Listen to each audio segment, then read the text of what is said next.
참 한 해가 빨리 갔어요. 정말 빨리 갔습니다. 또 31일이 송구영신 예배가 또 토요일이고요. 또 너무 축복되게 연이어 1일 날이 새해 첫날이 또 주일 날입니다. 그죠? 얼마나 좋은지. 새해를 맞이하는 그 시간까지도 하나님이 참 축복되게 하셨습니다. 그렇죠? 다음 주는 우리 다 산순교를 하는 날은 뜨겁게 그날 한번 제대로 한번 철야를 해볼까 생각 중이기도 합니다. 그냥 쭉 철야로 한번 심야 집회를 한번 해볼까. 그래서 밤새 그냥 성경이 끝나고 기도하고 좀 쉬었다가 그죠? 해 뜨는 걸 바라보면서 심야 내내 말씀 받고 찬양하고 그리고 주일 예배 첫 예배 드리면 그때쯤이면 주님을 만나는 사람이 많겠죠. 그랬었죠. 그리고 오늘 말씀 제목이 기쁨의 신앙과 피곤한 신앙입니다.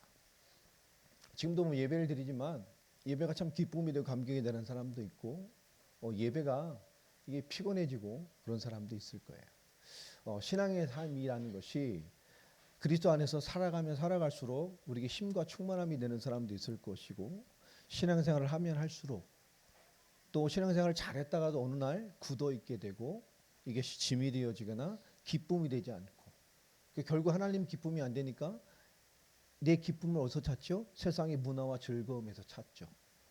열심히나 수고했어. 이날은 뭐요? 마음껏 하나님의 기쁨을 못 누리면 결국 세상 가서 찾습니다. 내가 좋아하는 것, 내가 누리는 것. 출 예배야. 예배만 잘 지키면 되지. 영적인 것만 정해진 것만 하면 되지. 그리고 뭐죠? 진짜 즐거움은 딴 데 가서 찾죠. 노는 것, 떠드는 것, 수군대는 것. 우리가 하나님의 인도를 받는 하나님의 사람은 하나님이 주시는 기쁨. 빌립보서는 기쁨입니다. 주제가. 하나님이 주시는 기쁨이 우리를 주장하게 되면 하나님 있는 것보다 더 즐거운 게 어디 있어요? 뭐가 더 즐겁겠습니까? 세상 가서 춤을 춰야 즐겁겠어요? 안 즐거워요. 저도 춤 많이 춰봤어요. 안 즐거워요. 저 이태원 많이 다녀봤어요. 안 즐거워. 하나님 만나고 나니 별로 안 즐거워요. 오늘 진짜 신앙의 표정이 뭘까 이런 생각을 좀 하면서 응답의 말씀을 좀 받으셨으면 좋겠습니다. 하나님을 바라보고 사는 삶이 무엇일까? 이 연말에 그런 고민을 좀 계속 제가 해보고 있습니다. 빌립보서를 보면서 하나님을 바라보고 사는 삶. 그러면 우리 교회 밖에 있는 많은 사람들은 무엇을 바라보고 살아갈까? 여러분, 이 세상에 있는 사람들 결국 우리도 삶의 양태로 돌아가면 비슷할 수도 있지만 결국 무엇을 바라보고 살아가죠? 결국 먹고 살고 생존하고 뭘 살기 위해 부단히 바쁘게 살아갑니다. 그렇게 30년, 40년, 50년 넘게 살다 보면 그렇죠? 어느새 뭐가 되죠? 내가 뭐 때문에 사는지도 모르고 살아요. 뭐가 남죠? 그냥 살아야 되니까 살아요. 50대가 딱 되면 이 한문으로 뭐라 그러죠? 지천명이라 그런다 그랬죠. 한 반백년 살고 나니까 이제 뭐요? 지천명. 하늘의 뜻이 좀 이해돼. 철이 든다는 얘기를 안 했죠, 제가. 인생이 이런 거구나. 산다는 게 이런 거구나. 그렇죠? 근데 이 지천명이라는 것이 잘 깨달으면 좋은 것인데 이 지천명이라는 게 산다는 게 이런 것이구나라는 것이 어떻게 운명적으로 이제 반복되던 그동안의 모든 삶들을 그냥 체념하듯이 바라보는 거예요.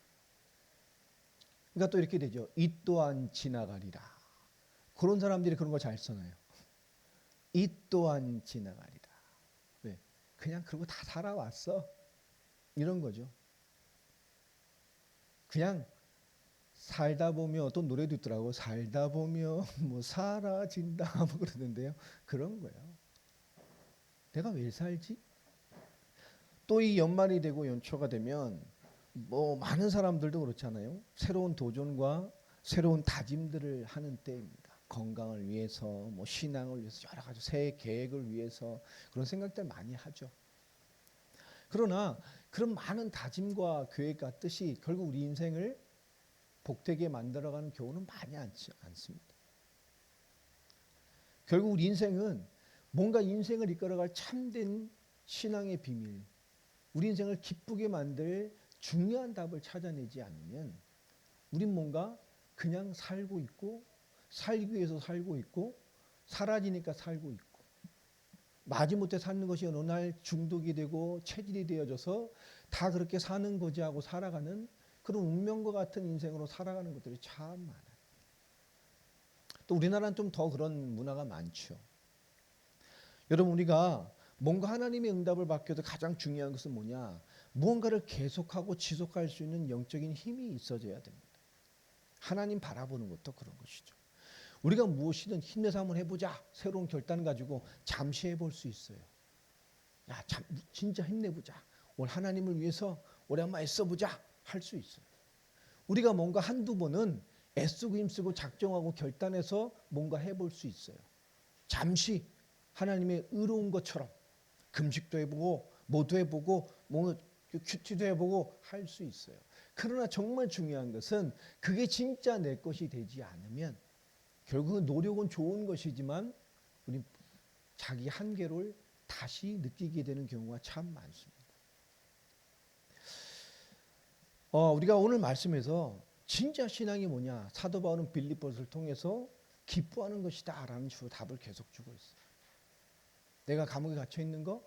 야, 이거 문제 아니야. 기뻐해. 하나의 복음의 진보를 보이고 있어.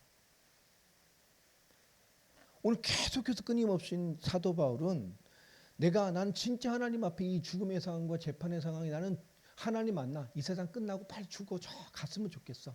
그러나 내가 그러죠. 너희 기쁨을 위해서.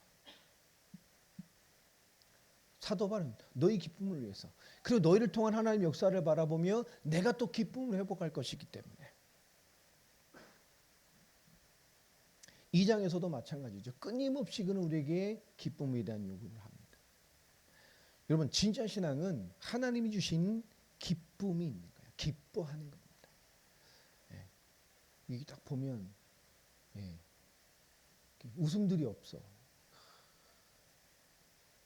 이렇게 딱 보니까 이제 내 눈이 마주치니까 입꼬리들이 이렇게 올라면 웃고 영적 기쁨이 좀 있었으면 좋겠어. 오늘 그거에 대한 말을 사도 바울이 하고 있습니다. 이 어느 상황에도 기뻐하는 것, 이 신앙의 표지입니다. 신앙 좋은 사람 보면 우리가 낡은 성경 막 오래된 성경 이렇게 보고 참 신앙의 연조가 있구나. 참 그렇게 보이기도 하고, 그죠? 저도 이게 성경책이 굉장히 낡아서 옆에가 지금 막 이 각이 다 달아서 떨어질라 그러는데도 이게 못 버리겠어요. 이게 신령한 것 같고 성경 많이 본 것 같고 잘 믿는 사람 같잖아요. 또 이렇게 보면 예전에는 교회에서 이렇게 딱 뭔가 기도의 소리가 틀리고 이렇게 뭔가 찬양의 소리가 딱 틀리고 이런 홀리 보이스라 그러죠. 그런 걸 뭔가 울림 있고 뭔가 딱 떨림 있는 이런 거를 되게 참 좋은 목소리. 우리 교회에서는 딱 거의 비슷한 분이 한 분 계셔요. 우리 장로님. 목소리 좋으셔요. 저하고 장로님과 목소리를 바꾸면 딱 좋은 전형적인 목사다. 그죠? 좀 이상할래나? 참 좋으시잖아요. 다 울림도 있고 이런 것들이 있다면 기도원에서 기도 많이 한 것 같은 목소리 뭐 이런 거 있잖아요. 그런데 사실 그것이 뭐 진짜는 아닐 수도 있죠. 우리 어떤 신앙의 외적인 표징이 뭔가. 근데 사도 바울은 빌립보를 통해서 뭐라 그러죠? 계속 기뻐하는 것이다라는 얘기를 합니다. 기쁨을 놓치지 않는 것, 기뻐하는 것. 오늘 3장 1절의 끝으로 나의 형제들아 주 안에서 기뻐하라. 너에게 같은 말을 쓰는 것이 내게는 수고로움이 없고 너에게는 안전하다. 너희 계속 기뻐해라. 내가 100번이든 1000번이든 반복해서 내가 이걸 말할 텐데 이게 너희한테 가장 안전해. 내가 이 말을 계속하는 게 난 지루하지 않아. 너희는 최고로 안전하게 만드는 거야. 하나님이 주신 기쁨을 회복하는 거. 인생의 기쁨을 가지고 있는 거. 제가 어디 교육을 갔는데요. 웃음 치유사인가요? 그런 분이 왔어요. 진짜 웃기더라고요. 하하하 괜히 앞에 서서 혼자 웃는데 그게 난 어이가 없어서 웃었어요. 뭐야? 박수 치면서 웃어버려요. 막 복식을 하면서. 그 혼자 막 웃어요. 근데 그게 난 기가 막혀서 웃죠. 뭐야? 그러고 웃었지. 다 웃더라고요. 사람들이 배꼽 받고. 그러니까 웃으니까 또 웃음이 계속 나요. 나중에 다 웃더라고요. 100명이 넘는 사람들이. 내가 저러고도 사는구나. 얼마나 인생들이 기쁨이 없으면 웃으면 뭐가 치료되고 그러는데 가만히 그 자기 인생 얘기를 하는데요. 자기도 안 기뻐 보니까 남편이 사고 부도 나서 쫄딱 망해가지고 뭐 이사고 이런 얘기 하다가 자기가 어느 날 웃음 이거 뭐를 갖다가 웃다 보니까 좋더래요. 나 이걸로 해야 되겠다라고. 그럼 남편 욕만 겁나게 하더라고요. 그러니까 지금도 인생 안 된다는 얘기잖아. 먹고 살려고 하는 거예요. 근데 거짓말 하는 거죠. 우리가 그래야 그런 기쁨을 말하는 걸까요? 아닙니다. 오늘 3장 1절에 주 안에서 기뻐해라. 모든 것에 기쁜 것에 진짜 신앙의 표징이 될 수 있어요. 빌립보서는 기뻐하라는 명령을 16번을 말을 합니다.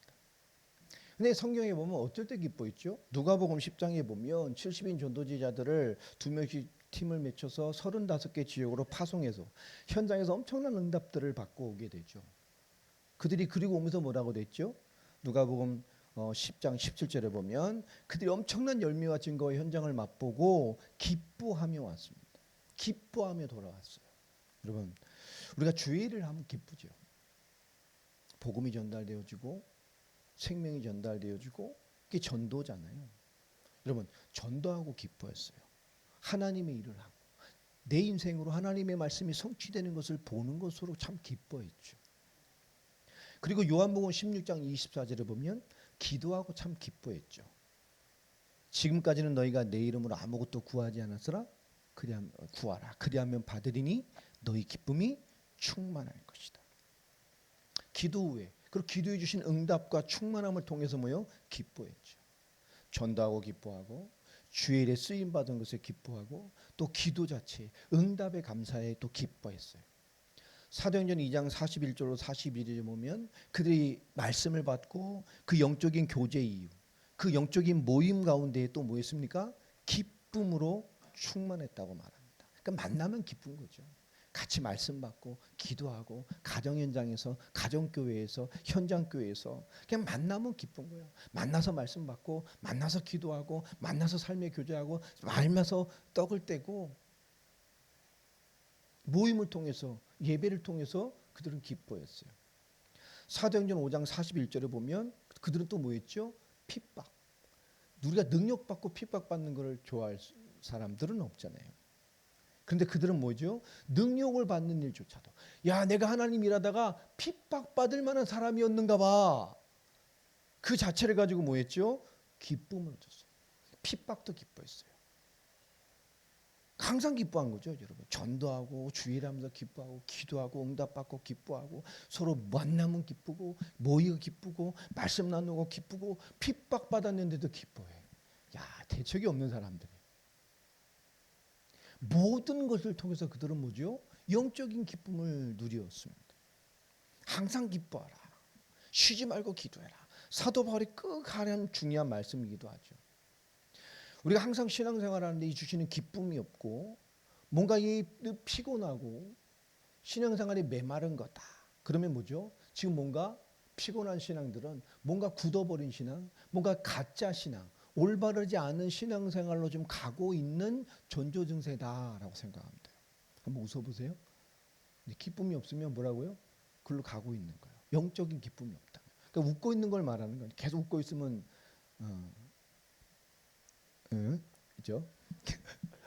그거 아니고 뭔가 주신 영적인 하나님에 대한 기쁨, 하나님이 기쁘지 않고 영적인 기쁨이 없다는 것은 뭔가 지금 뭔가 안 좋은 신앙으로 가고 있는 거란 말이에요. 그럴 수도 있는 것이고 문제가 있는 거예요. 그거에 대한 얘기를 합니다. 오늘 사도 바울이 기뻐하라 이 말하는 상황을 보면 우리에게 굉장한 답을 줘요. 참 사도 바울은 명확해요. 굉장히 설득력 있는 상황입니다. 지금 사도 바울이 지금 누구에게 기뻐하라 그러죠? 빌립보 교인들에게. 사도 바울은 어디 있습니까? 감옥에 있어요. 감옥에 있는 사람이 기뻐해라. 내가 다시 말하면 기뻐해. 네 진짜 기뻐해. 내가 기뻐하라는 이 말을 100번, 1000번, 만번은 난 질리지가 않아. 너에게 가정 안전한 말이야. 주님에서 기뻐해. 이게 생각해 보세요. 감옥에 있는 사람이 감옥 밖에 있는 사람에게 기뻐해라.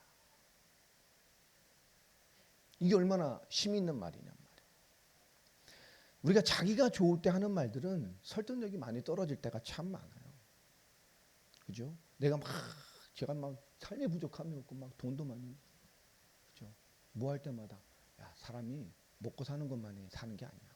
그러면 반대 입장에서 보면 뭐라 그러죠? 지금 먹고 살만하니까 설득력이 떨어져요. 제가 막 사기 몇 개 가지고 있고 막 최고 엘리트고 막 최첨단 지식 가지고 막 사는 그쪽의 삶을 살고 있어요. 어느 사람에게 사람 지식으로 사는 거 아니야. 인생은. 그럼 사람 뭐라 그래요? 쥐는 설득력이 떨어진다니까. 엄청 강하게 막 뽀뽀해 같이 사는데 몸 약한 사람, 야, 자 인생 건강하다고 되는 게 아니야. 그럼 그 사람 입장에서 그 사람 말이 설득력이 있어요? 없죠. 우리는 뭔가 굉장히 잘못 살 때가 참 많습니다. 오늘 예수님이 주신 모든 상황이 그렇잖아요. 사람이 떡으로만 살 것이 아니고 하나님이 일어나는 모든 말씀으로 살 것이다. 근데 그 말씀을 한 상황도 어떤 상황이죠? 예수님께서 40일 금식을 하죠. 사실 단식이죠. 야, 그때 그 정도 되면 우리는 뭐요? 아마 1kg밖에 뭐 굽는 냄새도 맡아질 거야, 아마. 그죠? 아마 전 1kg밖에 몸식 냄새도 막 맡아질 거라니까, 그 정도면. 근데 그 상황에 야, 이걸 떡 만들어 먹어 그러니까 그 시험을 어떻게 받으셨어요? 사람이 떡으로만 사는 게 아니에요. 우리는 잘못 생각할 때가 참 많습니다. 우린 상황이 어렵고 힘들고 내가 가장 바닥일 때 우린 하나님 앞에서 우리의 말이 가장 설득력이 있는 때라는 걸 생각 못할 때가 참 많아요. 우린 약할 때가 강함이라고 말씀하고 있습니다. 하나님께서는.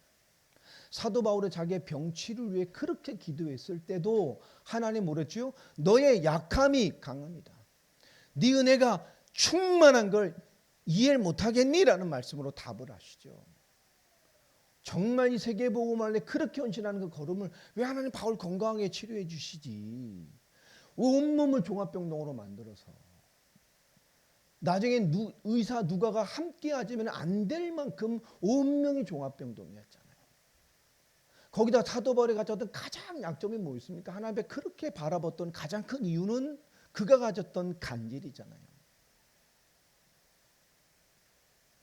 우리가 생각해도 치명적이죠. 제가 아까 말한 말입니다. 제가 막 설교하다 갑자기 그리고 벌벌벌 떨다가 눈 뒤집고 거품 물고 쏟아서 벌벌벌 떨고 있으면 은혜 안 돼요. 교회 가기 싫어.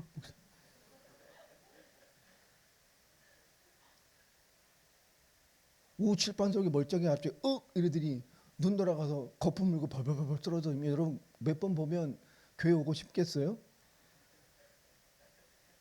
사도 바울이 간질병이 있었잖아요. 그 이유는 그것 때문이었어요. 정말 많은 20몇 가지의 온몸이 병리였잖아요. 피부병, 안질, 부스럼부터 시작해서 성한 데가 없었어요. 그 환난의 시간을 살아가면서. 그런데 기뻐하라 그러죠. 너는 기꺼이 나와 같은 고난에 동참해라. 결국 뭐죠? 하나님은 안 들어주셨어요. 네 은혜가 족하다. 네가 약할 때 가장 강합니다. 왜요? 자기 은혜로 한 게 아니에요. 여러분 사도 바울의 말이에요. 우리가 부족하고 연약할 때 스스로 내가 바닥이라고 느꼈을 때에 그때가 우리에게 뭡니까? 가장 설득력이 있을 때입니다. 그때가 우리의 말에 가장 능력이 있을 때입니다. 힘이 있을 때요. 뿐만 아니죠. 그때가 우리에게 뭐요? 우리의 신앙에 가장 힘이 있을 때가 그때입니다. 그때 여러분 뭘 바라봅니까? 우리의 말이, 우리의 생각이, 우리의 신앙이, 우리가 하나님의 바라보는 위치가 어디에 있죠? 우리가 복음 없는 많은 사람들은 결국 지금이라는 것을 해결하는 살아가는데 급급합니다. 우린 그런 게 아니잖아요. 우린 힘이 있어야 된다니까요. 똑같은 300만 원 벌어 살아도 하나님의 은혜가 있는 자들은요, 그걸 가지고 1000만 원 같이 살 수 있어요. 이 영적인 비밀과 힘이 없으면 주를 섬기고 교회 섬기고도 인생이 되게 하신다니까 하나님께서는. 이 은혜의 비밀, 이 힘이 뭐냔 말이에요. 세상이 알지 못하는, 세상이 이해하지 못하는 평강, 세상이 주는 것 같지 않은 평강의 비밀이 뭐냔 말입니다. 그 놀라운 비밀, 흔들림 없는 비밀, 핍박의 시대에 두렵고 떨려함에도 불구하고 하나님을 감사로 찬미하고 예수 믿으면 죽어가는 핍박의 순교의 시대에 죽어감에도 신앙으로 하나님을 찬미했던 그들 속에 도대체 무엇이 있었을까요? 우리가 상황이 좋을 때는 그저 일하기 좋을 때란 얘기잖아요. 그때는 열심히 더욱 하면 돼요. 우린 좋아도 어려워도 우리에겐 다 기회입니다. 그러면서 2절부터 중요한 얘기를 합니다. 우리가 영적인 기쁨을 뺏기게 되는 근본적인 이유가 뭐죠? 2절에 외식이라는 얘기를 하죠. 외식. 외식이 뭡니까? 형식주의죠. 껍데기로 하는 거죠. 내용 없고. 예배도 그렇게 되면 곤란하죠. 하나님 바라보는 것도 이 수준이면 곤란합니다. 크리스찬의 삶도 이 수준이면 곤란하죠. 오늘 보면 개들을 삼가고 사도 바울이 욕을 했어요. 해강하는 자들을 삼가고 몸을 상해하는 일을 삼가라. 개 누구죠? 행악자들이란 얘기죠. 그리고 몸을 상하게 하는 자들, 예전에는 뭐 손할례당 이랬습니다. 뭔가 하나님에 대해 몸을 막 희생하면서 할례를 행해야 되고 뭔가 우리 뭔가를 해야 되고 이런 거죠. 쉽게 말하면 바리새인들을 비롯한 교회에 침투한 유대주의적 크리스찬들입니다. 뭔가를 해야 돼요. 그래야만 더 선하게 사는 것이고 하나님 기뻐하시는 거예요. 율법을 준수해야 돼. 그리스도로 구원을 받지만 뭔가 하나님의 말씀을 준행해야만 한다는 거. 구약의 율법을 지켜내야 된다는 거죠. 이 바리새인들의 형식주의 위선, 사람에게 보이라는 어떤 많은 조건들에 대해서 사도 바울은 일침을 날립니다. 그죠? 그것들을 뭐라 그래요? 이 개 같다는 거예요. 그리고 그것이 행하가요. 그리고 그들이 몸을 통하여 뭔가 자기의 몸을 죽이고 나를 죽임으로 그런 일을 통해서 하나님을 바라본다고 가리키는 것. 그것에 대한 굉장한 외식주의라는 얘기를 합니다. 여러분 우리가 뭔가 껍데기로 사람에게 보이려고 예배를 한다거나 사람에게 보이기 위해서 뭘 한다거나 참 피곤해지죠. 그럼 뭐가 되죠? 마르게 됩니다. 여러분 교회에 와서도 사람만 만나고 하는 사람들은 말라요. 사람만 만나고 하는 게 뭐죠? 교회에서 하나님은 만나고 안 만나고 예수님 안 만나고 말씀은 안 만나고 사람만 만나고 그런 사람 특징이 뭐죠? 교회 갔다 꼭 말을 하죠. 야 오늘 왔더니 어떤 집도 나보고 아는 체도 안 하더라. 그 사람 좀 이상해. 야 누가 어떻대. 뭐 없어요 영적인 건. 그런 사람 특징이 뭐죠? 교회 와서 하나님 안 만나고 말씀 안 만나고 사람만 만나고 가는 사람들입니다. 마르게 되죠. 사람만 만나고 가니까 문제가 되는 거예요. 예수님을 만나고 가시기 바랍니다. 말씀과 은혜를 만나고 갈 것인데 많은 사람은 외형적인 크리스찬이 되니까 하나님 믿는 게 뭔지를 몰라요. 다 사람이에요. 어떤 사람이 눈을 똑바로 안 떴더라. 나 째려봤더라. 왜 교회가 사랑이 없냐. 난 안 줬더라. 교회 이런 사람이 있어요. 예전에 크리스마스 성탄 했는데 아이들 선물 다 나눠주잖아요. 어떤 한 해가 못 받았어. 삐져가지고 그 다음 주 교회를 안 왔어. 알아보니까 자기가 선물 못 받았다고. 그러니까 이제 아동부 제가 전도사 부르고 그 부장님 불러서 그 선물 그거 그냥 한 박스 집에 던져주고 오라 그랬어.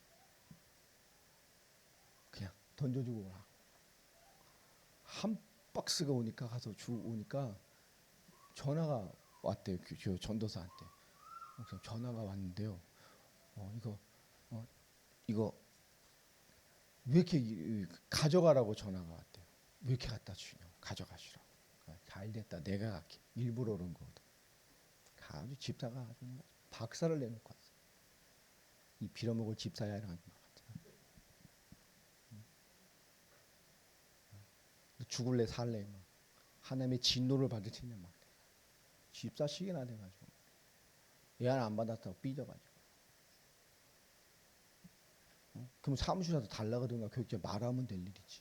교회 이렇게 박스로 남아있는데 일부러 안 줬겠어? 일부러 안 줬겠냐. 박스로 남아있는데 일부러 안 줬겠냐고.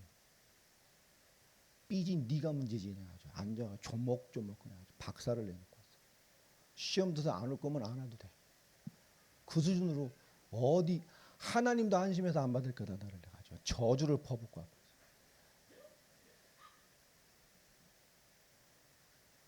며칠 있으면 송구영신 예배잖아요. 그때까지 기도해보고 진짜 기도해보고 진짜 제대로 세뇌하면 다시 오라.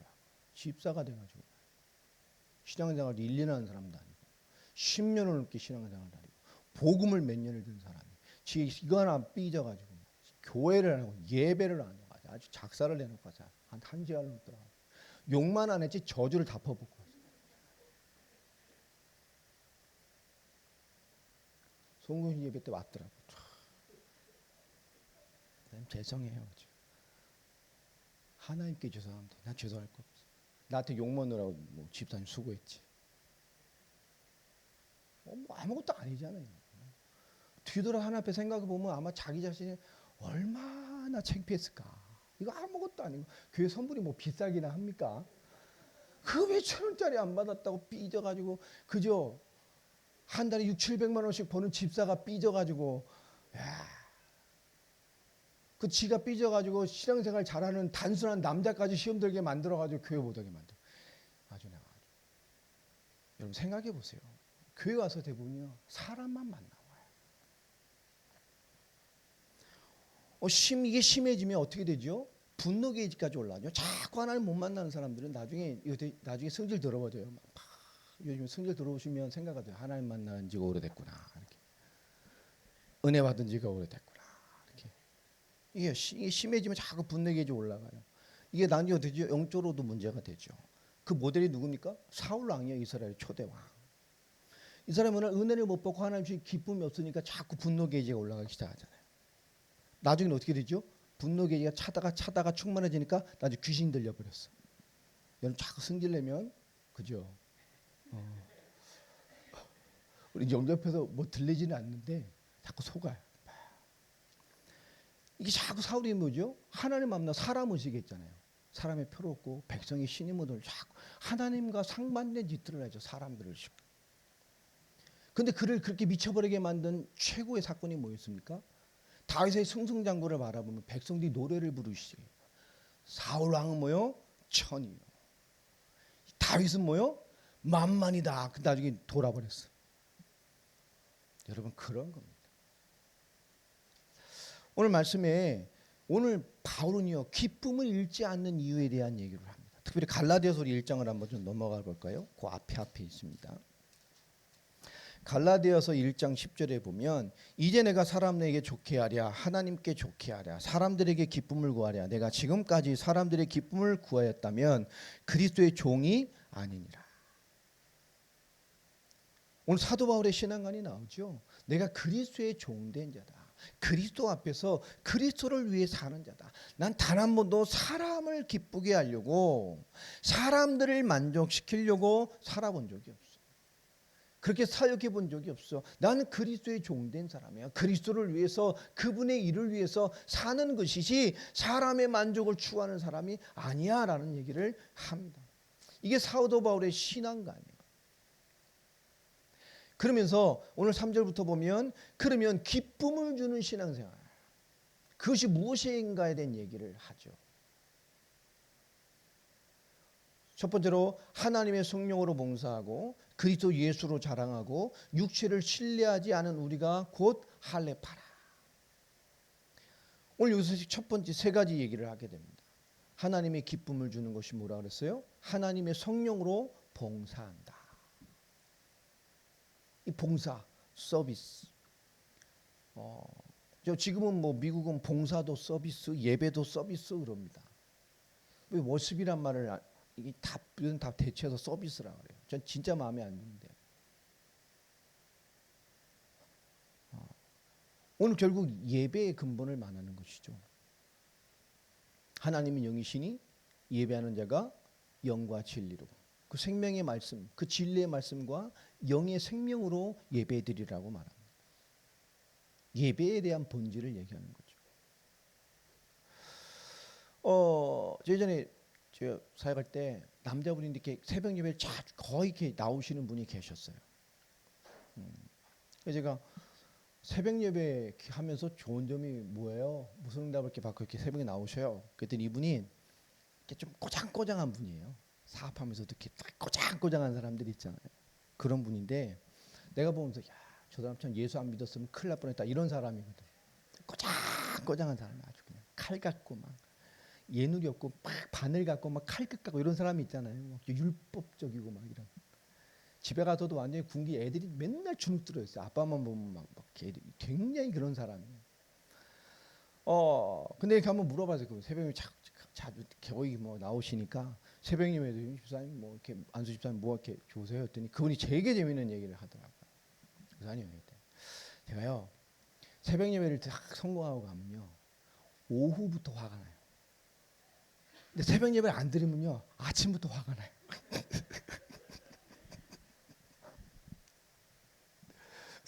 간단하더라고. 뭐 시부한 게 아니었어요. 제가 새벽 예배 막 성공하고 가면요 막 오후부터 화가 난대요. 새벽 예배를 안 하고 가면 아침부터 화가 난대.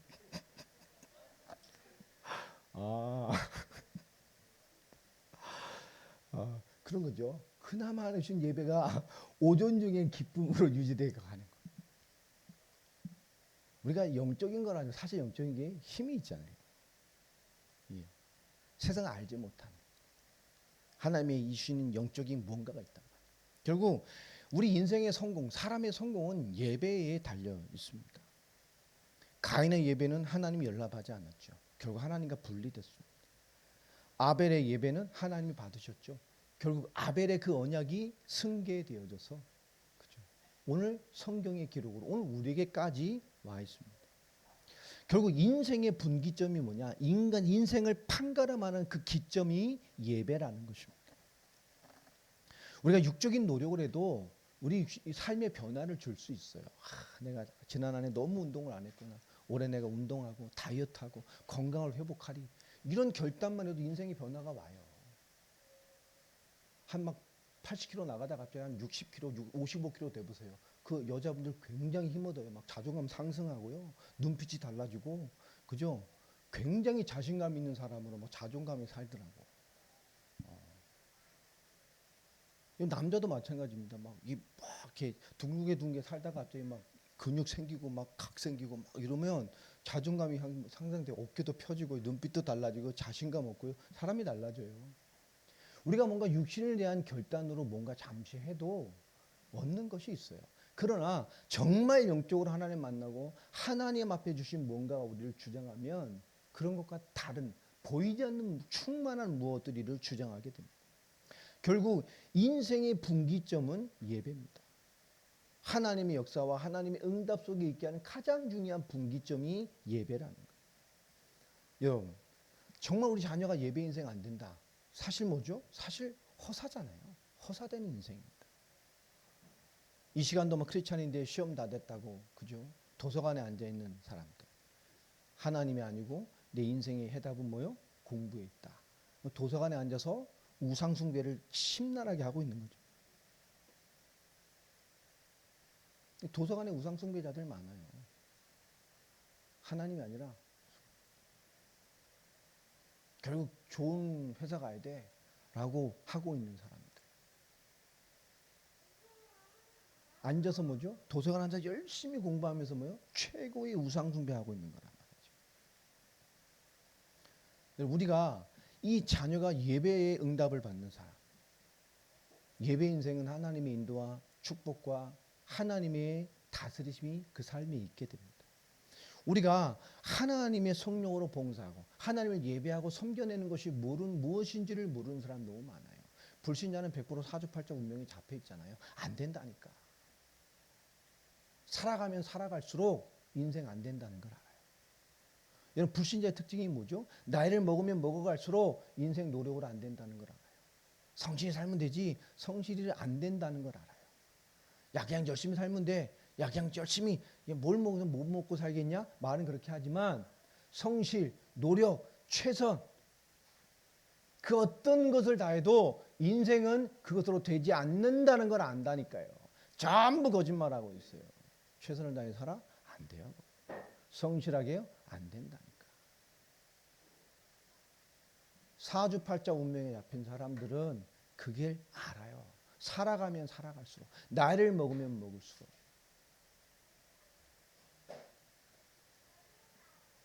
인류 역사상 모든 교회사나 세계 역사를 봐도 전쟁이나 그 수백만 명이 죽은 전염병이 들었을 때도 교회는 예배를 실패한 적이 없습니다. 그런데 그 교회 역사상 인류 역사상 최초의 사건이 코로나죠. 예배를 통제해 버렸어요. 왜죠? 전자의 이 최첨단 이 문명이 되면서 사람을 최첨단 기기로 통제할 수 있는 시대가 됐기 때문에 그런 거예요. 어디가 있는지 다 아니까. 그래서 뭐요? 그것을 불법으로 정해버리니까 법이요. 그 시간에 교회 가서 앉아 있으면 불법이라는 법을 만들어 보니까 사상 초에 예배가 통제되는 최초의 사건이 됐습니다. 전 세계가. 여러분, 결국은 은혜를 안 되면, 하나님의 은혜와 말씀과 복음이 우리를 주장하지 않으면 세상같이 돼요. 그래서 교회가 예배 안 드리는 게 맞죠. 우리 뭐 끝까지 드렸잖아요. 공무원 찾아가고 막 와도 우리 끝까지 드렸죠. 끝까지 밥 해 먹고 막 끝까지 교제하고 막. 왜 교회가 예배 드려야지. 그게 세상의 문제인데, 이건 전염병의 문제인데. 예배를 왜 안 드려? 전염병 걸린다. 죽을 수 있어. 그럼 안 죽어 사람이? 그렇잖아요. 생명은 하나님께 있다며. 그렇잖아요. 코로나로 죽으면 되는 거고. 뭐 문제가 있어요. 예배 드려야지. 환난이면 더 예배 드려야지. 문제 있으면 더 예배 드려야지. 연약하면 더 예배 드려야지. 갑자기 세상에 너무 나게 많은 도전을 하면 더 예배 드려야지. 하나님 앞에 있어야죠. 정말 하나님 앞에 그 하나님의 성령으로 하나님을 섬겨내는 것이 무엇인지를 응답받아 봐야죠. 내게 많은 게 부딪힐 때 정말 주의 이름으로 하나님의 영으로 하나님을 섬겨냈더니 무엇이 오는지 이 응답을 받아 봐야지. 이 삶을 대면해 봐야지. 하나님 섬기는 게 뭔지, 대한민국의 문제가 뭐냐, 교회 생활이 신앙생활이고 가르치니까 문제란 말이에요. 극히 작은 거라 그랬죠. 정말 작은 겁니다. 교회 생활은. 두 번째로 뭐라죠? 그리스도 예수로 자랑하고. 이게 중요한 겁니다. 우리가 예배라는 가치를 크게 봐야 목숨보다 큰 가치로 보는 것이 예배.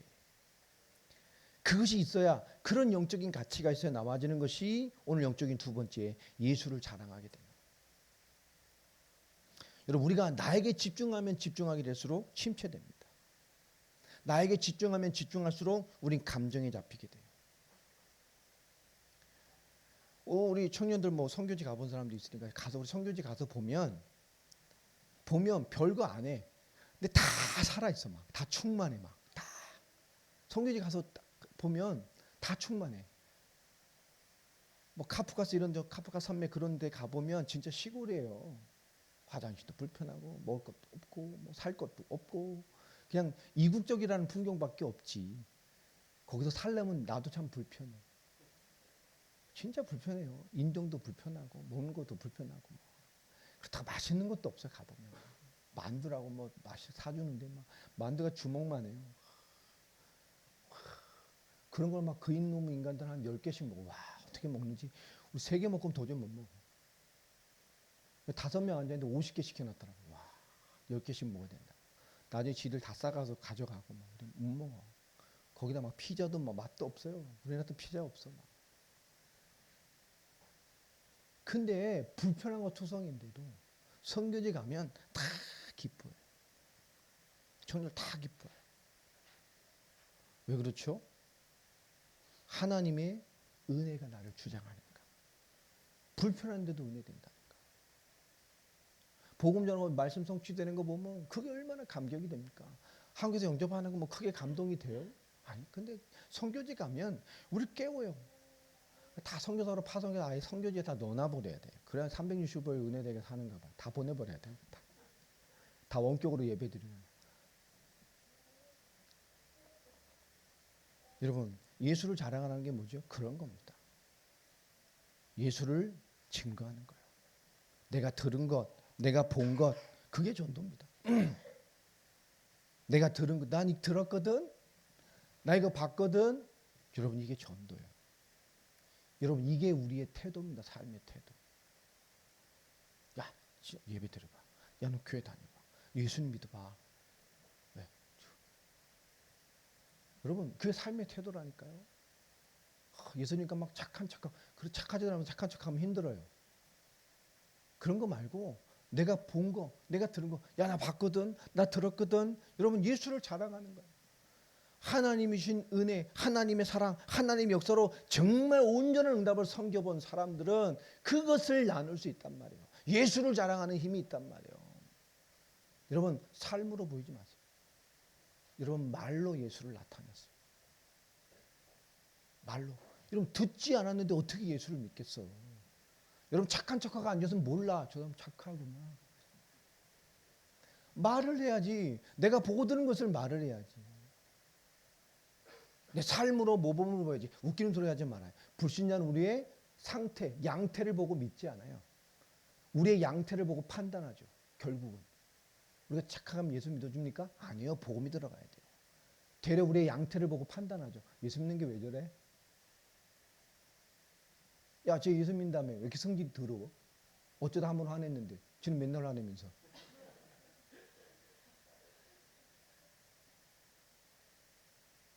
불신자는 우리의 양태를 가지고 뭐죠? 판단을 하지. 그걸 복음 받지 않아요. 여러분, 예수를 자랑하시기 바랍니다. 그게 우리의 삶의 태도입니다. 세 번째로 뭐라 말하죠? 예수를 육체를 신뢰하지 아니하는 것. 자, 이 육체를 신뢰하지 않는 게 뭡니까? 4절부터 6절까지 나와 있죠. 곧 우리가 진짜 참할래파다 이런 얘기예요. 껍데기 육신이 아니고. 그럼 4절에 보면 그러나 나도 육체를 신뢰할 만한 하며 만일 누구든지 다른 이가 육체를 신뢰할 것이 있는 줄로 생각하면 나는 더 그러하리니 나는 8일 만에 할례를 받고 이스라엘 족속이요 베냐민 지파요 시브린 중에 시브린이요 율법으로는 바리새인이요 열심히로는 교회를 박해하고 율법의 의로는 흠이 없는 자다. 그러죠. 외형적으로 뭐요? 가장 퍼펙트한 사람. 이 정도 스펙 나와봐 이러는 거예요. 율법주의자, 바리새인, 할례파 나와봐. 나 정도 되냐고. 완벽한 거잖아요. 내가 육체를 신뢰해? 나 정도 되겠니? 4절 말하는 거예요. 8일 만에 할례를 받았어. 율법 지키는 거죠. 태어나면서부터. 이스라엘 족속 중에 누구요? 베냐민 지파. 이건 누구죠? 초대 왕이요, 왕족. 사울이 베냐민 지파니까. 그리고 히브리인 중에 히브리인이요. 히브리인도 혼혈이나 외부에서 들어온 히브리인도 있잖아요. 근데 진짜 조상대대로부터 골수요, 골수. 진골이요, 진골. 아주 성골이란 얘기죠. 율법으로 뭐요? 아무도 트집 잡을 수 없어, 바리새인. 열심은 어느 정도였어요? 너희 알잖아. 난 교회를 잔멸하러 다녔어요. 율법의 열심으로는, 그죠? 율법의 의로 봤을 때 흠이 없는 자라 그렇게 말할 정도 인생을 살았다니까요. 그게 하나님 앞에 가치가 있습니까? 이 말은 뭐죠? 스펙이잖아요. 지금 말하는. 지금 사도 바울은 그 당시 시대가 요구했던 스펙을 완벽하게 갖춘 사람이에요. 혈통적으로, 성장 배경으로, 학적으로, 위치로, 종교적으로, 사명적으로, 사역적으로 모든 스펙을 다 가졌어요. 지금 이 시대가 어떤 시대죠? 지금 스펙 가지고 예수님을 핍박했잖아요.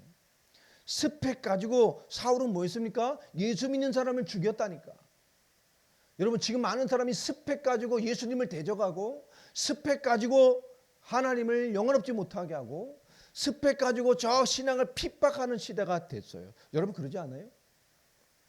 이런 삶의 열심을 하는 그것으로 하나님을 등한시하고 그 스펙 때문에, 그 일 때문에, 세상 것 때문에 예수님 대적하고 살지 않습니까? 그게 당연한 걸로 알고 있지 않나요? 특별히 성탄절에 문화적으로 알고 있죠. 그러나 뭐죠? 우리가 가진 세상의 그 요구 기준으로 우리 하나님을 대적하고 살 때가 많다니까. 예수님께서 나를 따라오려거든 자기 십자가를 지고 나를 따라오라 그랬습니다. 여러분, 자기 십자가를 져야 난 게 뭘까요? 나를 지워가는 거예요. 자기 십자가 자랑할 게 없어요. 나를 지워가는 거예요. 우리가 삶의 무게, 그 사람의 인생을 쉽게 평가할 수는 없습니다. 제가 일산에서 사역할 때 복음전에서 오신 분이 있어요. 두 자녀가 있는데 두 자녀가 중증 장애인이에요. 다. 큰 아들은 중증 소아마비, 소아마비 중에 아주 완전 중증. 거기다 지체까지 문제가 있어요. 이 시선까지. 둘째인 딸은 완전 중증 자폐. 자폐죠. 아주 제일 심한 자폐. 복음을 받게 돼서 영적인 답을 내고 신앙생활을 시작했습니다. 남편은 고위공무원이에요. 지금으로 말하면 지금 문화체육부 이런 부죠. 어떤 지역에 문화체육이 개발해주는 허가를 내주고 자금을 이렇게 하는. 그러니까 굉장히 많은 사람이 로비를 하겠죠. 어느 지역에 뭐 체육관 짓는다 그러면 거기서 그 사람이 다 집행하는 거 말하자면 허가해주고 뭐 이런. 근데 완전히 재앙덩어리죠. 아이들이 그때 초등학교 뭐 4학년, 5학년 이때였습니다. 그 남자애는 의사가 말로는 30년을 못 살 거라고 그랬대. 근데 복음 받고 이분이 정말 잘 신앙생활 하더라. 기뻐하고. 남편도 전도해서 부부가 같이 신앙생활하고 정말 너무 순수해요. 이해가 안 되면 하나님 저렇게 순수한 분들에게 저런 환란이 있을까. 그 가정에서 예배도 주고 양육도 하고요. 정말 예배. 아이들 교우면서 너무 밝아졌어요. 밖에 나가면 다 홀트. 고양시에 오신 이유가 홀트 학교가 거기 있잖아요. 거기 다녀요, 다 아이들이. 거기 살면서 그분은 서울로 출퇴근하는 거예요. 제가 홀트 안에 들어가서 교사들 많이 양육하고 그랬거든요. 예배도 인도하고 홀트 사역도 하고. 정말 감사하고요. 막 아이들 교우니까 다 사랑해 주잖아요. 교회는 그런 편견이 없으니까. 그 자체가 너무 좋으신 거예요. 아이들도 밝고 인사하고 예배 드리고. 여러분, 그러지만 그분들의 마음을, 진짜 마음을 우리가 알 수 있을까요? 헤아릴 수 있을까요? 헤아릴 수가 없을 거예요.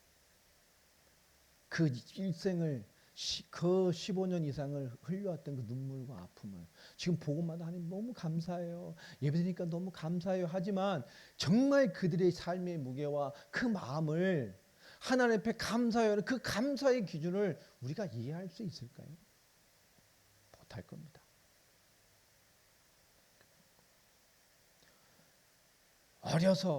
아이들 어려서 남편이 사고로 죽고 정말 모진 일, 안 해본 일 없이 예수께 사시던 어떤 분이 복음 받고 교회를 오게 됐어요. 왔는데 그분은 큰애가 자폐요. 걔도. 아들은 괜찮은데요. 복음 받게 된 이유가 복음 전달하다 어떤 우상 문제 얘기하다 그분이 툭 말씀을 열고 듣게 됐어요. 온 집안이 아주 무속인을 끼고 사는 집이에요. 온 집안이 아주 연초부터 아주 그 집안을 섬기는 무당이 아주 거의 매달 가서 살 정도로 뭐만 생기면 가고 막 이분이 복음을 받게 됐어요. 큰 딸이 이 자폐란 말이에요. 되게 그래도 뭐 대화도 되고 뭐 어린애 지능이어도 괜찮았어요. 예배도 잘 드리고 막 예배드리고 찬양하면 좋아서 막 앞에 강단에 혼자 막 춤추고 있고 막 이래요. 근데 교회 다 이뻐하잖아요. 근데 그 아이는 엄마가 이렇게 헐서 혼자 키우고 언니 누나는 그 장애하고 이러니까 남자애는 뭐요? 일생 애가 눌려 있는 거 눈치만 보고 사람이 어떻게 누나가 앞에 설치면 얘는 불안해 막 사람이 자기를 어떻게 평가할까 이런 상처. 아이들이 밝아지고 막 좋아졌어. 어느 날 이분이 어쩔 교회 다니는 거 숨기고 있다가 온 집안이 뭐 분개 한 번씩 자기 섬기는 무당집에 가서 뭐 국물도 내고 떡도 하고 이렇게 뭐 하는 게 있는가 봐요. 거기 갔대요. 딴 사람은 다 점을 봐주는데 무당이 갑자기 그분 점을 안 봐주더래요. 아무 말도 안 하고. 예수 믿이 한 몇 개월 만에 간 거예요. 그러더니 딱 한마디 하더랍니다. 너는 앞으로 안 와도 돼. 근데 이분이 거기에 힘을 얻어버렸어요. 그 무당한 말이 그렇게 설교도 힘을 못 얻던 분이 무당 말에 힘을 얻어가지고 진짜 내가 사주팔자 뭐 끝났구나. 그렇게 말씀하시더니 주일날 왔는데 막 싱글벙글 왔더라고요. 응답 받았대요. 그 얘기를 저한테 하는 거예요. 제가 진짠가 봐요. 가짜인 줄 알았어요? 진짠가 봐요. 아니 왜 그런 걸 무당한테 확인받고 오냐고. 근데 그분이 그때부터 신앙생활이 완전히 바뀌었어요. 전 예배도 안 하고요. 진짜 신앙생활 잘 하시더라고요. 그러지만 그 삶에 돌아가서 그 아이를 케어하고 밤낮 없이 일하면서 아이들을 케어하고 예배드리고 퇴근하고 와서 수요예배드리고 퇴근하고 와서 금요초려드리고 힘이 날 때마다 매일은 아니면 새벽 예배 나오고 주일날 기도하고 너무 감사하다면서 기뻐하면서요. 그 감사와 감격, 은혜, 기쁨이 있지만 그 삶으로 들어가서 그 마음의 무게를 우리가 이해할 수 있을까요? 못할 겁니다. 그런데 그 모든 것을 우리가 도무지 이해할 수 없는 것들을 그분들은 뛰어넘더라고요. 그게 뭐죠? 하나님이 주신 그 영적인 감사와 기쁨입니다. 오늘 이 시대는 스펙으로 하나님을 대적하려고 합니다. 공부하고 성공하고 여러분 그게 우리를 판가름 짓잖아요. 하나님이 주시는 진정한 기쁨. 여러분 기쁨의 신앙인입니까? 피곤한 신앙생활을 하고 있습니까? 해야 하기 때문에 하나요? 내가 이런 위치니까 합니까? 내가 이런 직분을 받았으니까요? 이런 사명을 받으니까 합니까? 그게 아닙니다. 예배를 통해서 사람 만나고 하지 말고 하나님 만나고 그리스도 안에서 하나님 주시는 기쁨을 하나님 앞에서 살아가는 그런 주역들이 되시기를 예수 그리스도 이름으로 축복합니다. 기도하겠습니다. 하나님 감사합니다. 오늘도 말씀 주셨습니다. 성령의 충만함으로 우리를 축복하시고 하나님의 은혜를 우리에게 허락하여 주시옵소서. 하나님 안에서 하나님 앞에서 하나님과 함께 기쁨의 신앙을 회복하게 하여 주시고 정말 그리스도 안에서 하나님의 응답을 누리는 저희들의 삶이 되게 하여 주시옵소서. 예수 그리스도의 이름으로 기도합니다. 아멘.